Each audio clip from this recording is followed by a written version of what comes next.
મુખ્યમંત્રી શ્રી ભૂપેન્દ્રભાઈ પટેલની સરકારનું આ 5મું બજેટ છે. આ બજેટમાં ખાસ કરીને વિકસિત ભારત 2047ના લક્ષ્યોને ધ્યાનમાં લઈને અને સાથે સાથે 2035માં જ્યારે ગુજરાતની સ્થાપનાને 75 વર્ષ પૂર્ણ થવાના છે ત્યારે એ બંને રોડ મેપ સાથે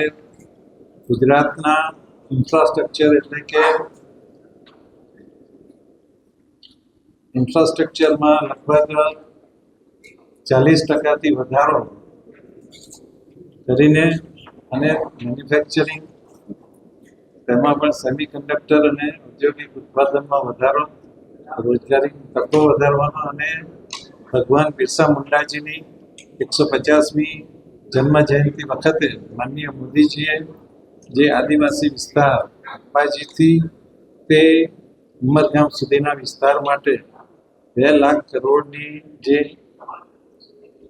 યોજના જાહેર કરી હતી એમના સિંધુને આ વિસ્તારના વિકાસ માટે આયોજન કરવામાં આવ્યું છે અને ખાસ કરીને આ વર્ષને પ્રવાસન વર્ષ તરીકે જાહેર કરીને ગુજરાતમાં વધુને વધુ પ્રવાસન વિકસે એ માટેનું આયોજન કરવામાં આવ્યું છે. આપના પોતાના પ્લેટફોર્મ લલકારને લાઈક કરો, ફોલો કરો, સબસ્ક્રાઇબ કરો અને શેર કરો.